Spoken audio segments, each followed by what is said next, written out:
Agraganya Gana Gocha Goloruharam Goranga Gudatama Gopyara Kopa Briksham Gopala Gada Rati Damyati Singha Gora Govinda Deshi Kavaram Satatam Namami Om Namo Bhagavate Vasudevaya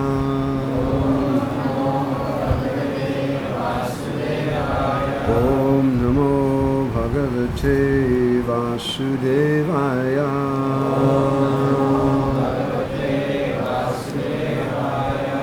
Om Namo Bhagavate Vasudevaya. Reading from Grantharaj, Srimad Bhagavad-Gita as it is, chapter 6, which is entitled Jnana Yoga, text number 10. Yogi yunjita satatam Yogi yunjita satatam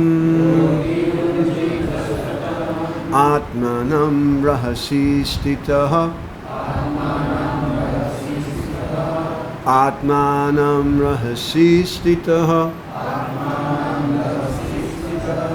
Ekaki jatta chitatma Ekaki jatta chitatma Nirasya aparigraha Nirasya aparigraha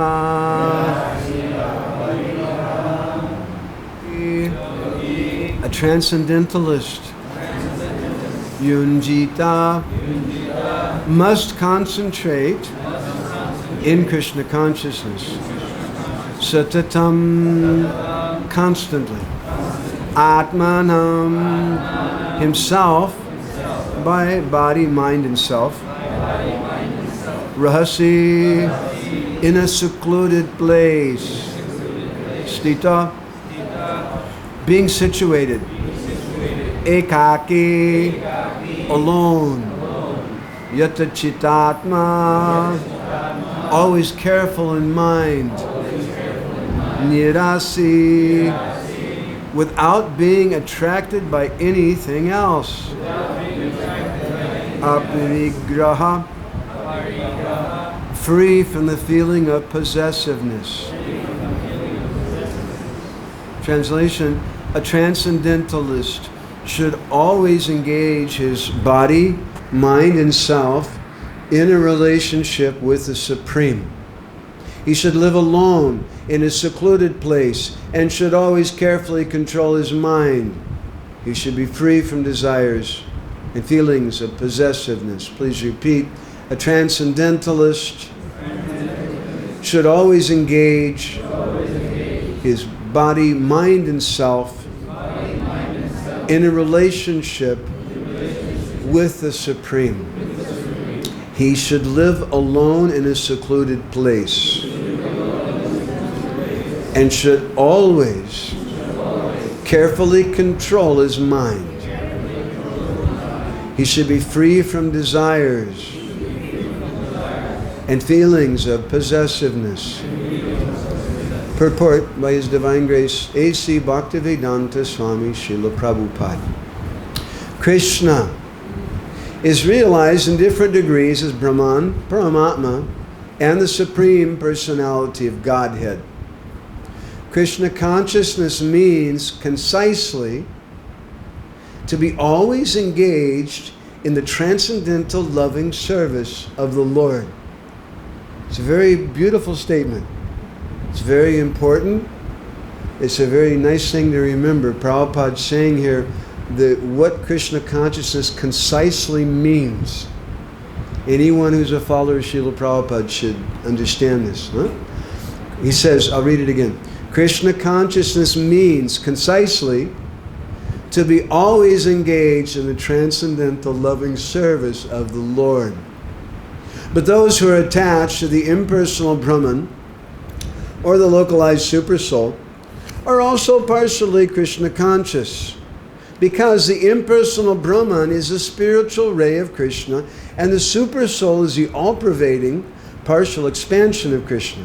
Thus, the impersonalist and the meditator are also indirectly Krishna conscious. A directly Krishna conscious person is the topmost transcendentalist, because such a devotee knows what is meant by Brahman and Paramatma. His knowledge of the absolute truth is perfect, whereas the impersonalist and the meditative yogi are imperfectly Krishna conscious. Nevertheless, all of these are instructed herewith to be constantly engaged in their particular pursuits, so that they may come to the highest perfection sooner or later. The first business of a transcendentalist is to keep the mind always on Krishna. One should always think of Krishna and should not forget him even for a moment. Concentration of the mind on the Supreme is called samadhi or trance. In order to concentrate the mind, one should always remain in seclusion and avoid disturbance by external objects. He should be very careful to accept favorable and reject unfavorable conditions that affect his realization. And in perfect determination, he should not hanker after unnecessary material things that entangle him by feelings of possessiveness. All these perfections and precautions are perfectly executed when one is directly in Krishna consciousness, because direct Krishna consciousness means self-abnegation, wherein there is very little chance for material possessiveness. Srila Rupa Goswami characterizes Krishna consciousness in this way: anasaktasya vishayan yartaham upayunjataha nirbandha Krishna sambandhe yuktam vairagyam uchate prapanchakatiya buddhya hari sambandha vastrana mumukshiri parityago vairagyam phagu katyate. Quote, when one is not attached to anything, but at the same time accepts everything in relation to Krishna, one is rightly situated above possessiveness. On the other hand, one who rejects everything without knowledge of its relationship to Krishna is not as complete in his renunciation. End of quote. Bhakti Rasamrita Sindhu 255 to 256. Excuse me. A Krishna conscious person well knows that everything belongs to Krishna, and thus he's always free from feelings of personal possession. As such, he has no hankering for anything on his own personal account. He knows how to accept things in favor of Krishna consciousness and how to reject things unfavorable to Krishna consciousness. He's always aloof from material things because he's always transcendental and he's always alone, having nothing to do with persons not in Krishna consciousness. Therefore, a person in Krishna consciousness is a perfect yogi. Gurave Gaurachandraya Radhikaya Tadalaya Krishnaya Krishna Bhaktaya Tadbhaktaya Namo Nama. To speak something tonight, I have to beg blessings from senior devotees, some of whom I may not know here. Mother Narayani in particular was one of my Guru Janas, and I have to say, when I see her, I feel so happy because she's done so much wonderful service for Srila Prabhupada. I don't want to embarrass her. She didn't come for that. But please bless me, Mataji. I can do something. Sometimes we ask Prabhupada disciples, please bless me, and they say, I don't have any blessing. And I say, but that's why God created Prabhupada disciples, to give blessings to others, isn't it? Sometimes I disagree with that, but anyway, that's my understanding of things. So, in this verse, Krishna says something which some of you might question. Well, how is that? He says here, Rahasi Stita Ekaki. This is something I often quote, I like very much. Rahasi Stita Ekaki. Krishna says that a transcendentalist, whether it's a man or a woman, should live alone. Now, we might have a problem with that, because Srila Prabhupada didn't tell us to live alone. Srila Prabhupada was very, very emphatic. Srila Bhaktisiddhanta was angry with devotees sometimes if they would open a center outside of a town, in a quiet place. Say, no, you should open it up downtown. And Srila Prabhupada, when he began this society, all of our centers, in the first days, the devotees thought, oh, what we're supposed to do is you're supposed to go rent a storefront. That storefronts are temples, because that's all that they knew. In New York, in San Francisco, and in many other places, for quite a while, the devotees just got storefronts. And it was a big thing in Los Angeles when they got an old church. Wow, that was like a really, really special thing for our movement. Prabhupada wanted the devotees to be in the midst of things. So how do we understand this statement of Krishna? And even more disturbing, Krishna doesn't just say this one time in Bhagavad-Gita. I've counted at least 4 times that Krishna says this. He also says the same thing in slightly different words in the 13th chapter, in text 11, twice in the same verse. He says, Vivikta Desha Sevidvam. That he speaks about the symptoms of knowledge.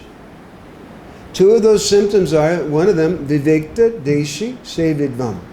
To aspire to live in a solitary place. That's a sign of knowledge. And the second one is Aratir. Arati means no rati, no attachment. Aratir Jana Sangsadi. To be detached from the general mass of people. And then in the 18th chapter, text 52, he says, Vivikta Sevi. That you should live in a secluded place. And Srila Prabhupada explains this here in the purport, that twice he says something, and the last sentence, or previous to the last sentence, he says that a devotee is always aloof from material things because he's always transcendental, and he's always alone because he has nothing to do with persons who are not in Krishna consciousness. So I think it's safe to state that if Krishna says something, it's very important. If Krishna says something twice, we should listen. If Krishna says something 3, 4 times, it must be very, very important. This principle, to live alone, is a principle of knowledge, is a nature of a transcendentalist, if you want to be a transcendentalist. And I think after all, that's hopefully why we all joined here. When we want to be transcendentalists, then we have to live alone. But how can we accomplish that in the International Society for Krishna Consciousness? Or maybe you belong to some other Vaishnav Sangha. I'm sorry, Prabhupada writes in Nectar Devotion, there are many societies of pure Vaishnavas. One is ISKCON. I belong to this society. And it's not so easy sometimes to be able to do that. I would suggest that we need to learn the art of living alone in the crowd. And this is a very kind of abstract concept. It sounds like 2 opposites. To live alone in a crowd. How can we do that?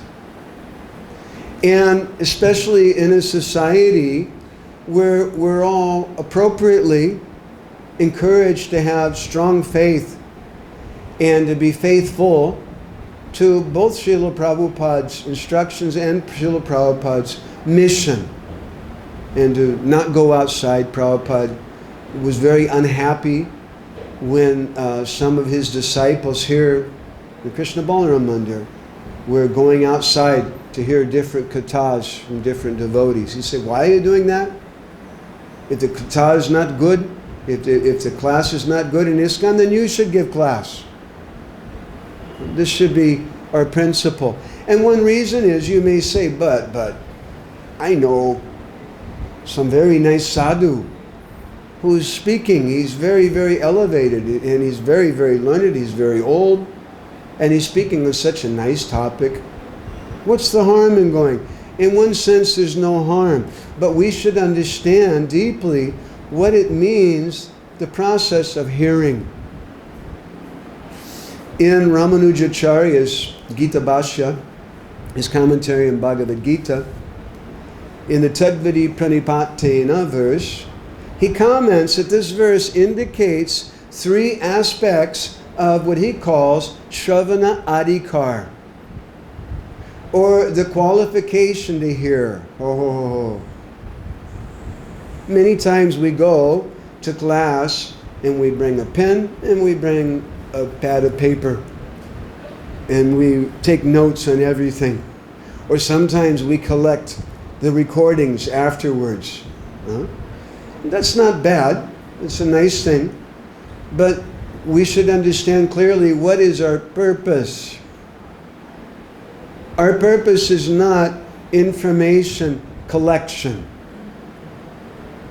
That's another type of gyan. Our purpose is Krishna Bhakti. And that Krishna Bhakti happens through the mercy of the Swarup Shakti, Krishna Kripa Sri Murti, the embodiment of Krishna's mercy. When we hear, especially when we hear Krishna Katha from the right person, but we hear with Shravanadikar. Narottam Das Thakur also speaks about indirectly Shravanadikar in, I think, Prarthana. He says there that Sunilena Sunukana. Someone is hearing, but they're not hearing. It's going in one ear and coming out the other ear. Once there's a story I heard that there was a king, and someone brought to him a skull, a human skull they'd found.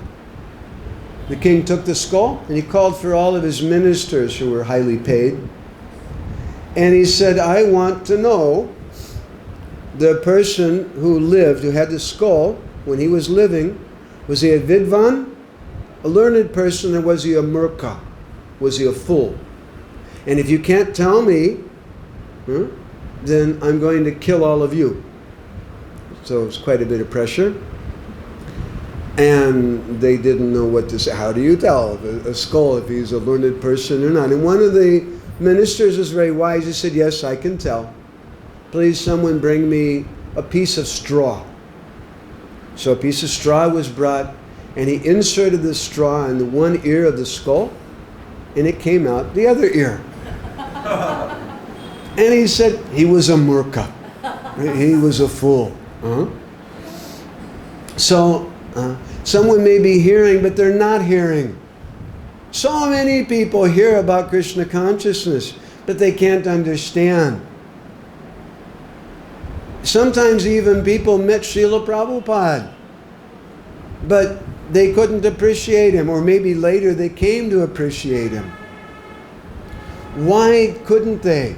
Because they didn't have Shravanadikar, the qualification to hear.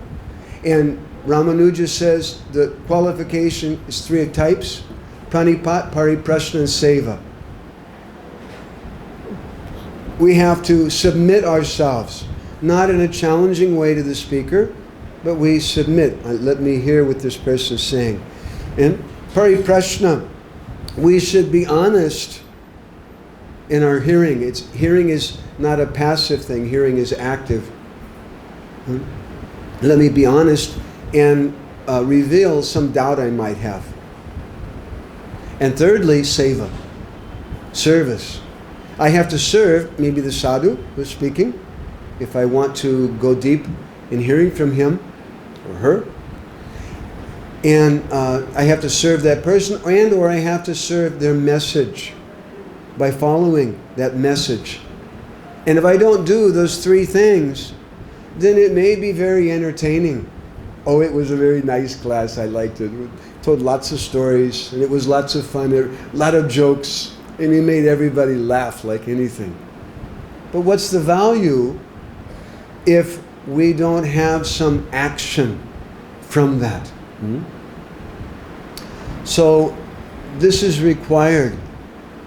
But to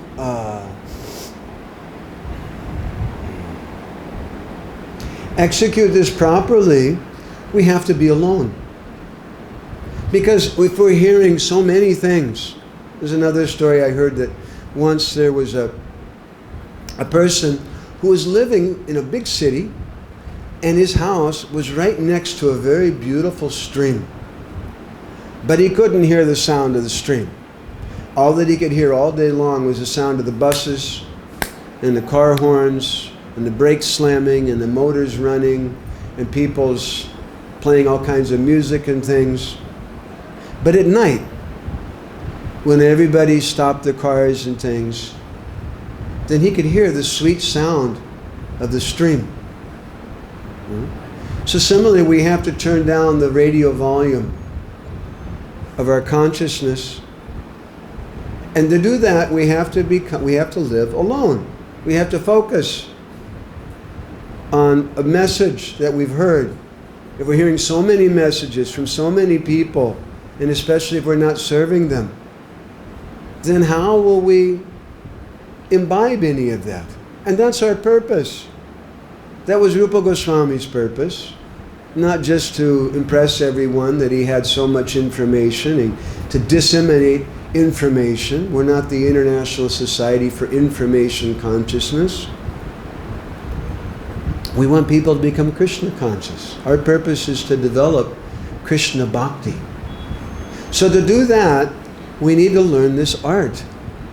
It's a very subtle art, and it's a very important art. It's a very practical art for every aspiring sadhak to learn to live alone in a crowd. It's necessary. It's necessary for all of us as faithful Rupanugas, as faithful followers of Srila Prabhupada, to serve this sampradaya, to serve the mission of Srila Prabhupada. That's necessary. And to not stray and go outside here and there whimsically. That's necessary. We should be part of the mission. But simultaneously, we also have to have some individuality. It's not that when I joined the International Society for Krishna Consciousness, and I joined the Bhakti program, that I got Kaivalya Mukti and I became one with ISKCON. And now I am ISKCON, and that's all that I am. But we see a very common thing amongst the converts, especially the people who come to this movement. And it's not such an uncommon thing if you study the science of sociology. When religious converts, someone adapts a new religion, sometimes they have a bit of an identity crisis. I was a bhakti leader for some time in Los Angeles, and I remember I shaved the head of many devotees. And along with shaving their hair, I was shaving their identities. I remember one fellow had long dreadlocks, and that was who he was. And another fellow, my God, we went to his house. He had so many things he was attached to. He was really into black magic before he joined the Hare Krishna movement. And he had all these he had a crossbow and had all these magic things and this strange mirror and all these things he wanted to keep, and he had to give that up. Otherwise, how could he join in the ashram? So he had an identity crisis. That one day they have dreadlocks and they're a cool guy, and they got their particular faded jeans or whatever identity, and then the next day they got this bed sheet wrapped around their waist, and this ill-fitting kind of kurta thing, which they don't even know how to put on right, and they don't know who they are. All of a sudden, they're the bottom of the totem pole. And so it's a very common thing in that situation. It makes common sense that I need a new identity. Everybody needs an identity. Everybody needs an upadi. This is the crisis in Bhagavad-Gita chapter 1. Arjuna was having an identity crisis.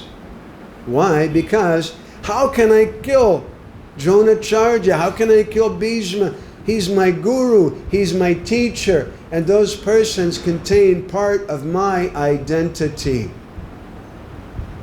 If I kill them, I'm in effect killing part of myself. Everybody needs some kind of identity. And Srila Prabhupada saw that. He was so kind. It's a good thing for us to contemplate on. This is the 50th anniversary of ISKCON. Achyutananda Prabhu, one of Prabhupada's very first disciples, was there when Srila Prabhupada signed the momentous legal papers for the incorporation of the International Society for Krishna Consciousness. It was a very big moment for Srila Prabhupada. But he says when Srila Prabhupada signed that, suddenly he turned to the devotees and he said, actually, we don't need this. For ourselves, we could just stay under a tree. But if we do that, who will come? Who will come? Why won't they come? Because they want an identity. I want to become a life member. I'd like to become a brahmachari. Or maybe I'll be a grihastha. Or maybe I'll work in the Sankirtan department. I'll be a Sankirtan devotee. I want to be an ISKCON devotee. It's also an upadi. It's a good upadi. Special people get that kind of upadi. It's not just for anyone. But it's still an upadi. It's still not an eternal identity. It's not our swarup in the spiritual world. So when people join like that, they need some identity. And sometimes they just merge. They just want to do something. They become a sycophant. And they just want to please everybody. And they become a fanatic, a hardcore person. Yes, I follow all the rules and I only read, I've heard devotees say, here in India, you're not allowed to read Bhagavad-Gita, Prabhupada's Bhagavad-Gita, until you've read all the small books in a particular sequence. And what to speak of Srimad Bhagavatam or Chaitanya Charitamrita. I don't know what would have happened to me. The first book that made me a devotee was Teachings of Lord Chaitanya. And then when I joined the temple, the first book I got, I was cleaning a go-down, was a copy of Chaitanya Charitamrita Adi Lila chapter 4. And I loved it. Couldn't understand anything, but I was reading through it. So it's not wrong. But people, when they're neophyte, they adopt that kind of mentality because they want to please people. Now I'm new in this society. How can I be accepted? So I want to be a good person. I want friends. I want to be accepted. So I'll be really fanatic about the society. We have to be very, very careful. I'll say something a little strong. Please forgive me. These temples can be dangerous. I think they can be like the Aghasura demon. Wow. The Aghasura demon was this huge snake-like personality. The cowherd boys saw him and they said, hey, that looks really cool. Let's go have a good time. Let's go inside. And they went inside the mouth of Aghasura without Krishna. And what happened to them? They all died. And you know the story, I think. Krishna brought them back to life. When Krishna killed Aghasura, Everybody lived happily ever after. But something else happened after that. They went back there. A year later was the first time. That's an interesting reason why. It's another story from the Bhagavatam. They went back there a year later, and the Aghasura demon was all gone now. It was only all that was left were the bones. And those bones became a playground for the boys along with Krishna. I found that very interesting, and I have a little analogy about this.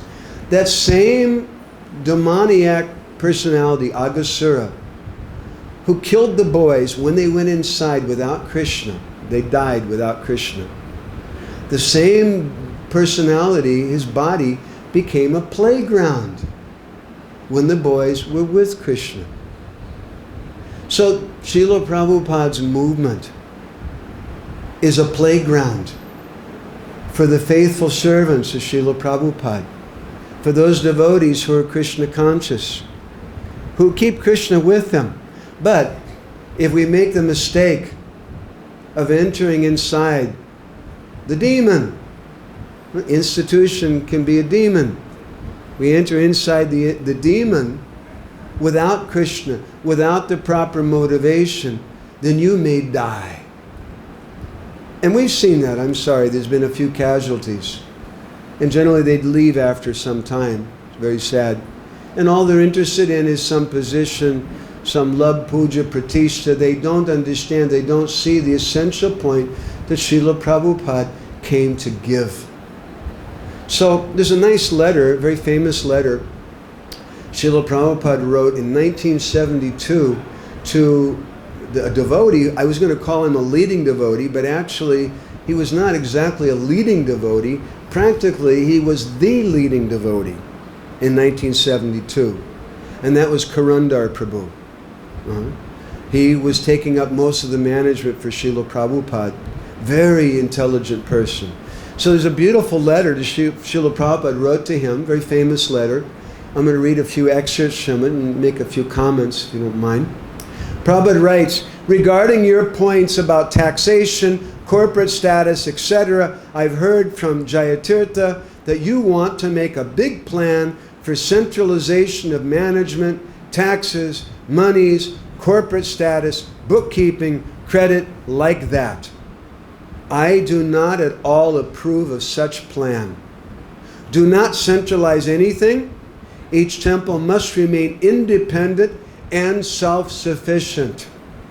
That was my plan from the very beginning. Why are you thinking otherwise? A little further he goes on. Do not think in this way of big corporation, big credit, centralization. These are all nonsense proposals. Only thing I wanted was that book printing and distribution should be centralized. Therefore, I appointed you and Bali Mardan to do it.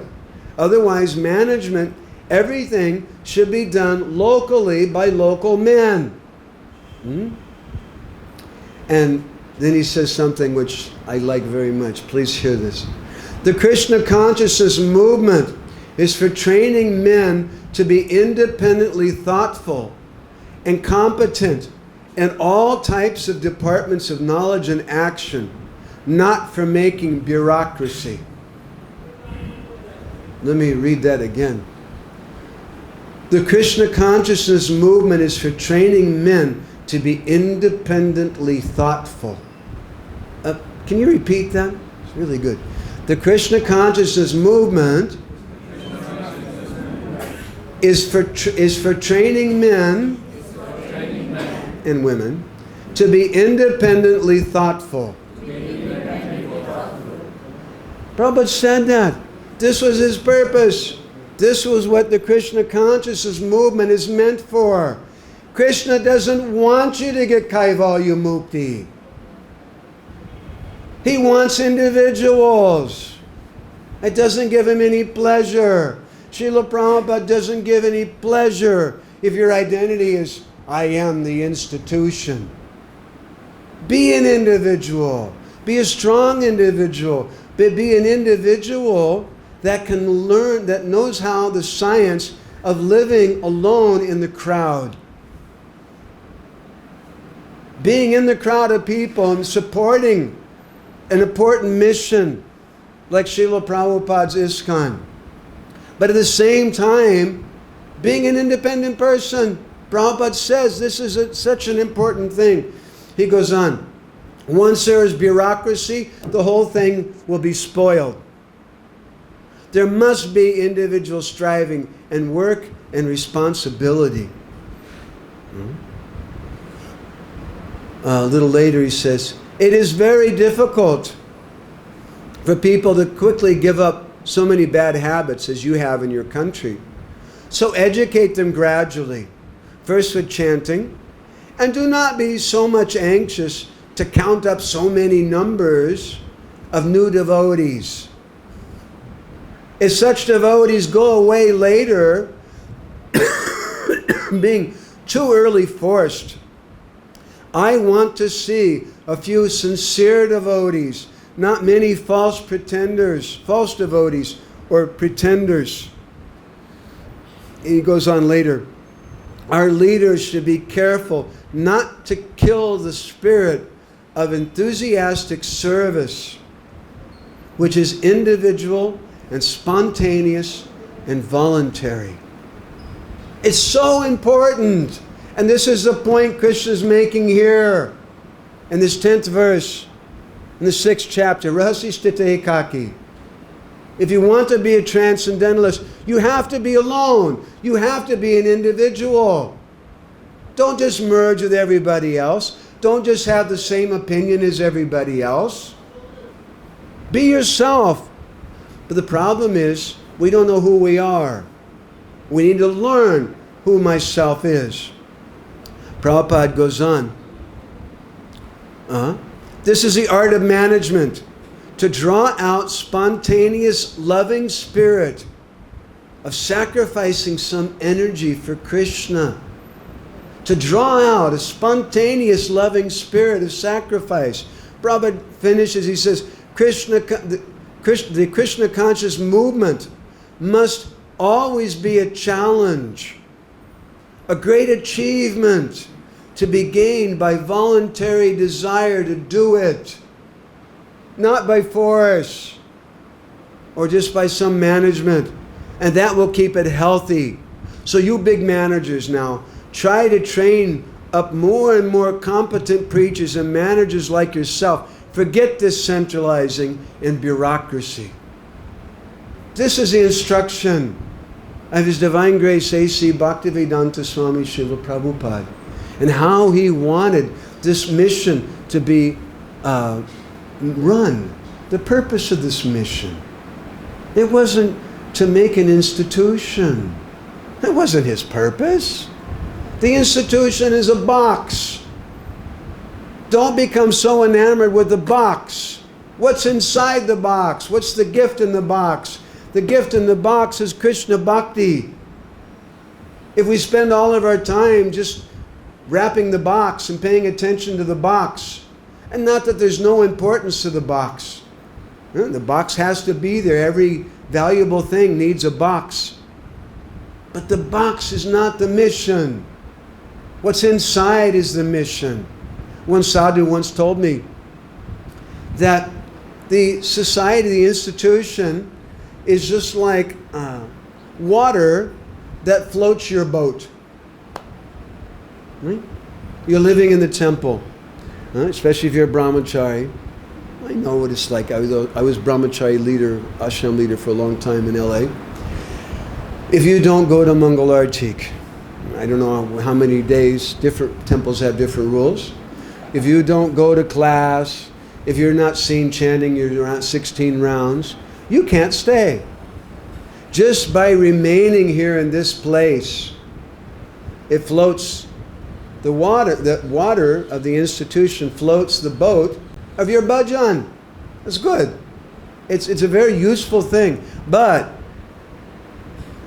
if you're foolish and you take a bucket and you start filling it up with water and pouring the water of the institution in the boat of your bhajan, what will happen?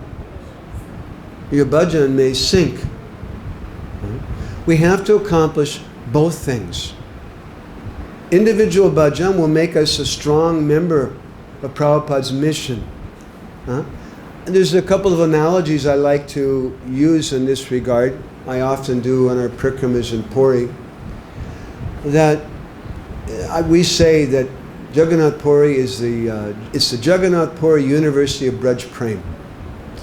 And it's a university that was opened by the Supreme Teacher, Sri Chaitanya Mahaprabhu. And each different Leela Stali, if we contemplate on it, is a different classroom in that university teaching us a lesson by which we can enter into Braj. First lesson in that university is the Jagannath Mandir itself. And there are a number of lessons about that. One lesson about it is, though, and it's an important lesson because according to Lochan Das Thakur and Chaitanya Mangal, Sri Chaitanya Mahaprabhu was going 3 times a day to the Jagannath Mandir. Every day he was going. And that Jagannath Mandir represents organized religion. And sometimes we don't agree with organized religion. Sometimes there may be some mistakes in organized religion. Look at the Jagannath Mandir. Jagannath was installed by who? By Lord Brahma. The same Lord Brahma came again in Kali Yuga, and now he's not allowed inside the temple because he was born in a Muslim family. His name's Haridas Thakur. Because they have this kind of rule. Even though he's a great, great devotee, and Rupa and Sanatan Goswamis, Pravesh Nishad, entrance forbidden, not allowed inside. And we can learn a lesson from that, interestingly, that God himself always supports organized religion. Mahaprabhu supported the Jagannath Mandir. Jagannath himself supports the Pandas, even though sometimes they do some little wacky kind of things. God supports organized religion because it's important. Millions of people will benefit by having darshan of Jagannath and going there. So that should be maintained. But Sri Chaitanya Mahaprabhu taught us that we have the Jagannath Mandir in our life, the mission of the spiritual master. But not very far away, there's another place which is called the Gambhira. And there, Sri Chaitanya Mahaprabhu was staying with 2 or 3 devotees, Srup Damodar, Roy Ramananda, Raghunath Das Goswami, Govinda, his servant. And he was hearing very high things, such a high thing, I'll just put a word on it. He was hearing Vidyapati, Chandidas, their songs about the moods of Radharani. Very, very high thing. Not even about Krishna, but about the moods of Radha. That's what he was hearing there in the Gambhira. And that Gambhira Leela is a very esoteric, very deep Leela. We don't speak about that today. But it also, we can draw a purport from it. That not far from the Jagannath Mandir in our life, in that organized religion that we're supporting, we need a quiet place, a Gambhira, where we can go very deep. And if we think about it, we could compare Gaura Leela to a cake. A cake has 2 aspects. It has the bread part, right? And it has the sweet icing. And similarly, Gaura Leela has 2 aspects. It has this Gambhira Leela, very high esoteric aspects of it, which are like the icing, not so big. And he has his public face at Prachar, preaching, which is like the Jagannath Mandir and the cake. Now some Vaishnavas are afraid of the icing. No. No one is allowed to take icing. You can only have the bread part. And then there's other Vaishnavas who only like the icing.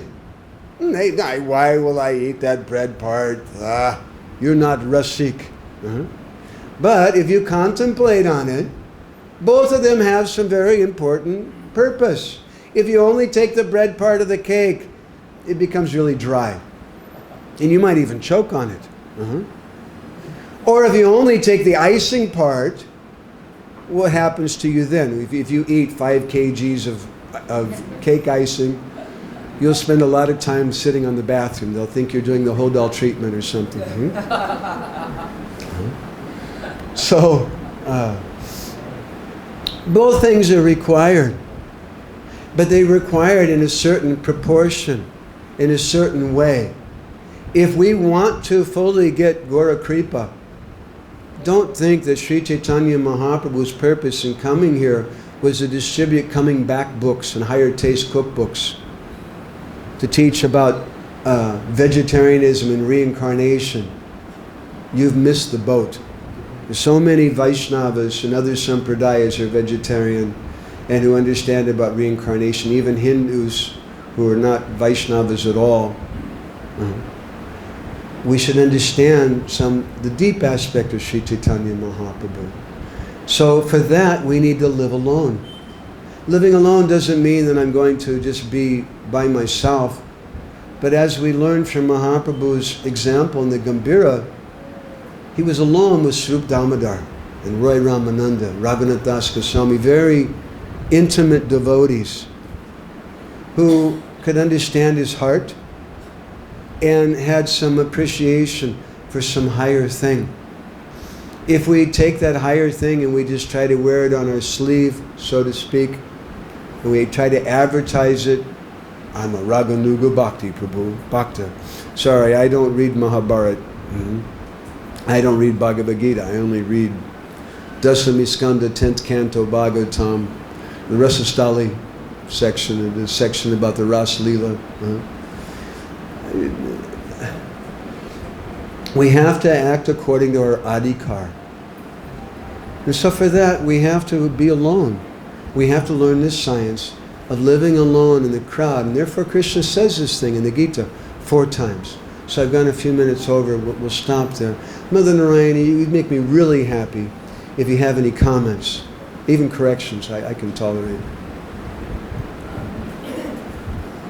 Or anybody else afterwards. Is there another mic? Just wait a second, please.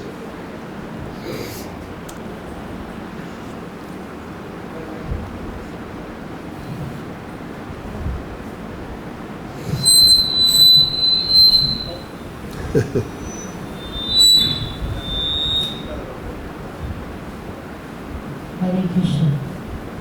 About living alone, there's a story from the 24 Gurus in 11th canto about there was a young girl who was alone at home, and some men came who were interested in marriage, and she was husking some rice in the back, and she didn't want them to think she was very poor, so she took all the bangles off and only kept one in each arm. So then it's a very interesting purport that if you live with someone else, there's going to be disagreements. So therefore you should live alone. But then the acharyas comment that actually this is for the gyanis, because they will all disagree and they will speculate and they will argue with each other. But for the devotees, living alone means living only with devotees. Beautiful. Oh, thank you very much. Anything else, Prabhuji? Can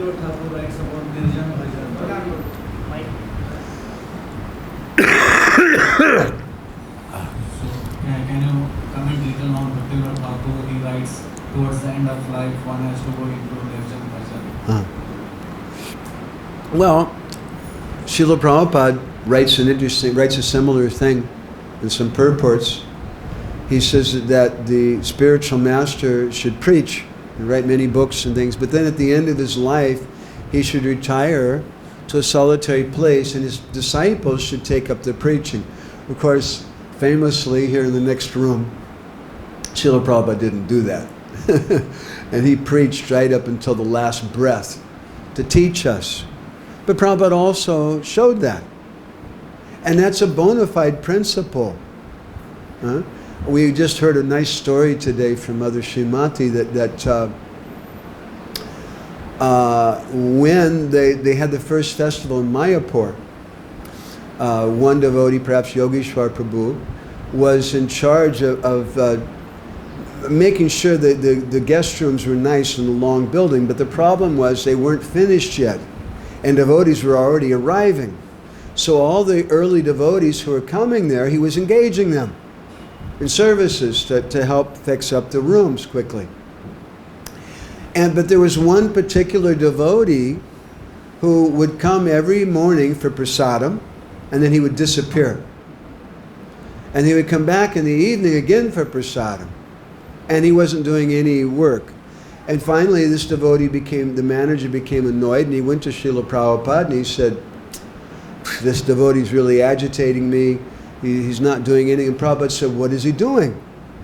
And he said, Prabhupada, he sneaks off and he goes to the forest nearby and he sits and chants japa all day. And Prabhupada said, that's also service? And the devotee didn't know what to say. Prabhupada said, that's also service. That's also an aspect of devotional service. And when we can't do anything else, and the day may come, likely will come in all of our lives, when we can't run around with a bag of books on our shoulder or whatever, or cooking in the kitchen all day long, or whatever services we were doing, but we can chant. We can do Nirjan Bhajan. And at that time, we don't want to be around all these materialistic people. And materialistic people, Srila Prabhupada writes in Madhya Lila Chaitanya Charitamrita in one purport, he says that, he speaks about persons that he calls Kali Chelas, or false devotees. And then he says, this is a quote, he says, there are many Kali Chelas in this Krishna consciousness movement, and we should avoid them. Don't be surprised. We're preaching to common people. People who are butchers and prostitutes and drug addicts, and they join. And some of them even become managers and whatever. And not everybody's perfect within a few weeks or a few days of joining or whatever. So we have to distance ourselves from such persons. And at some point we might even need to do some kind of Nirjan Bhajan. But even Bhaktivinoda Thakur, he writes that. He exemplified that in Jagannath Puri, across the street, in the Bhakti Kutir, across the street from Haridas Thakur's Samadhi. He went to Puri, he writes in his autobiography, he had a dilemma. Bhaktivinoda Thakur was a consummate preacher, but he was feeling discouraged transcendentally at the end of his life. People are not listening to me. They're not taking up what I'm saying. And so what's the value? Better I just go then and do my own bhajan. And he was doing his bhajan, and one day he had a vision. And Sri Chaitanya Mahaprabhu came to him and told him, do your bhajan in front of Haridas Thakur's Samadhi, and whatever bhajan you do there will be heard all over the world. We see Ayendra Prabhu. He was a preacher for a long time in ISKCON in New York, but he was just doing 24-hour kirtan, and some people criticized him.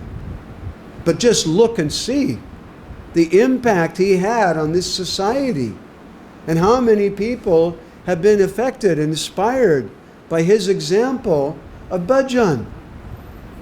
And Bhaktivinoda Thakur himself had his disciple Krishnadas with him when he was doing his nam bhajan at the end, and he left his body later in Kolkata. I've seen the bed where he left on with his family members there.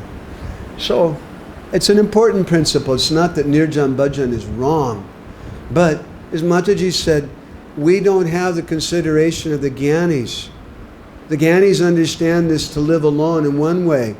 The Bhaktas have a completely different understanding of it. We live alone in the crowd. Okay? Anything else is there? Prabhu? Hare Krishna. Prabhu, you were emphasizing on identity. On? Identity. Identity.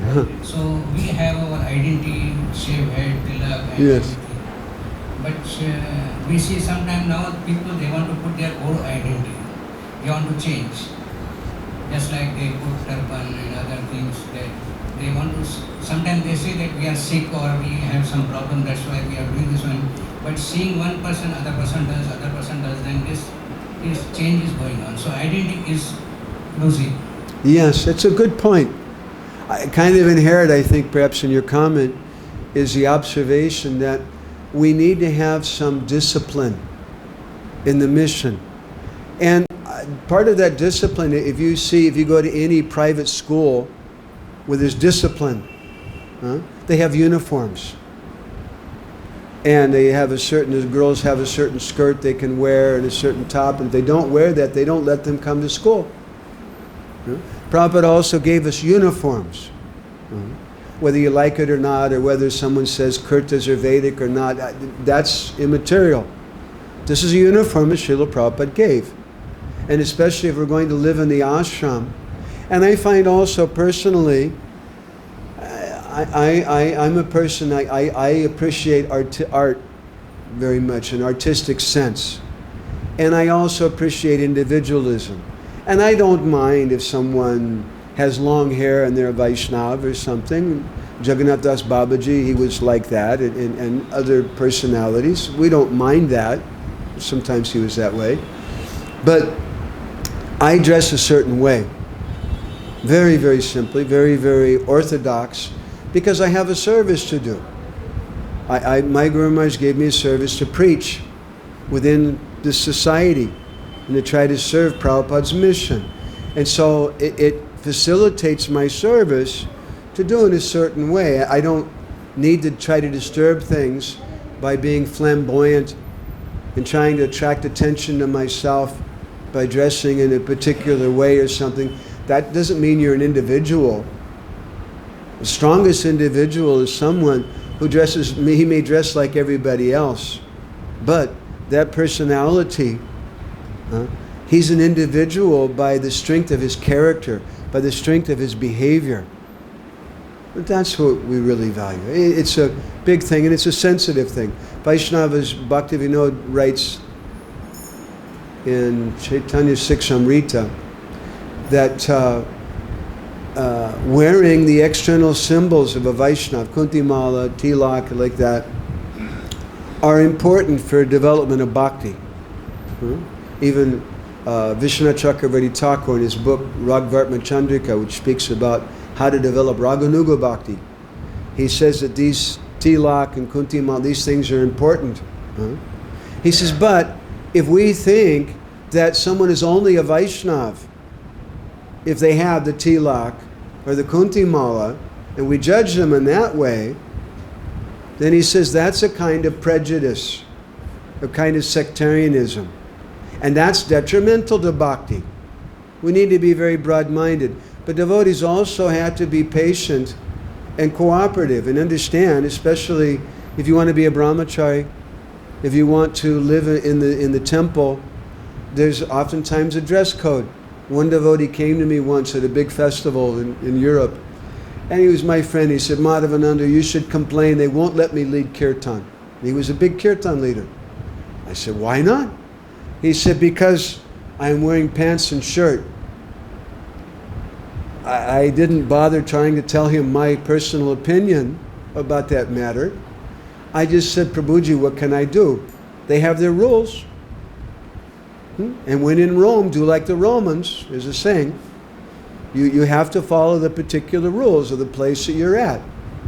Whether we like it or don't like it, that's the rule. There's some person in charge. If you don't like that, go do something different. But Srila Prabhupada liked this. So I can comment like that. Again, it's a sensitive subject and an easy thing. Anything, Prabhuji?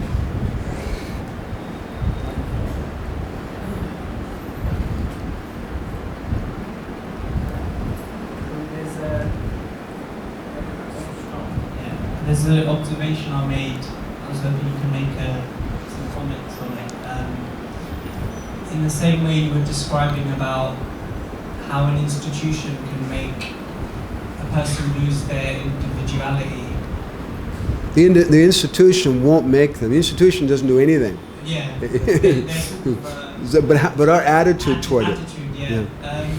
Do you think that in the same way, like you can draw parallels with a person or people who follow like a trend of popularity, because I've observed that people in the movement or elsewhere, they see a person who's popular and they try and follow that.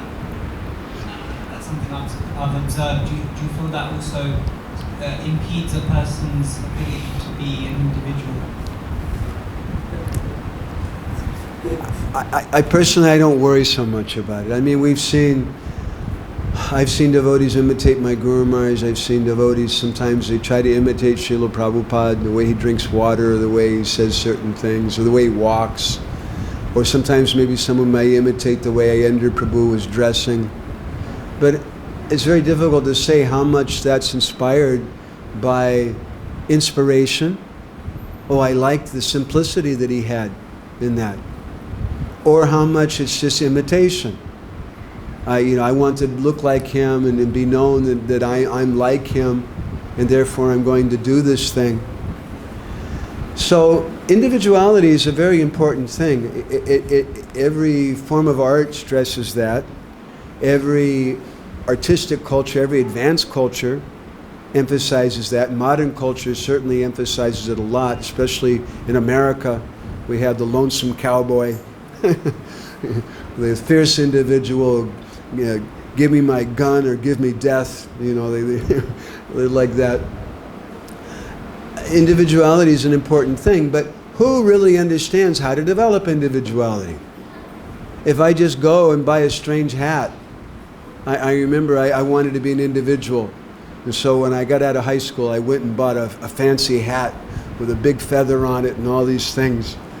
And I wore it for a little while. And after a little bit, I felt really ridiculous. Why am I doing this? Doesn't make me into an individual. It just makes me into someone who's trying to attract attention in a certain way. And so I got rid of that hat. Actually, our movement is all about becoming an individual. Being Krishna conscious means being an individual. And as we've seen with devotees, as devotees progress from Shraddha to Nishtha to Ruchi to Sakti, as they gradually progress in the path of bhakti, they become more and more individual. They understand more and more who they are. They become stronger as individuals. They have some identity. It may take some time, and we should always respect, because I don't know. I may think you just you took your identity out of a box and it's a cheap thing, some kind of imitation of someone else. But no, there may be some very deep reason why you dress the way you do, why you have certain tattoos, why you shave in a certain way, why you do this or that. What business is it of mine? We always have to remember to act according to our position. And if we do that, then our life is very peaceful. But when I try to act beyond my position and try to be everyone else's judge, I try to appoint myself. I'm a self-appointed servant of Yamaraj.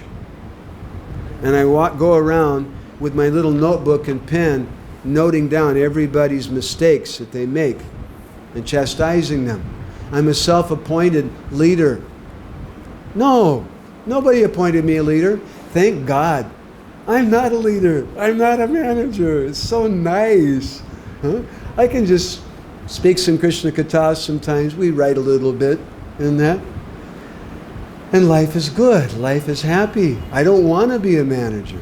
But if I have that service, if I'm a parent, if you have some responsibility, you're a temple commander, your guru has given you some important service like that, you have to do that.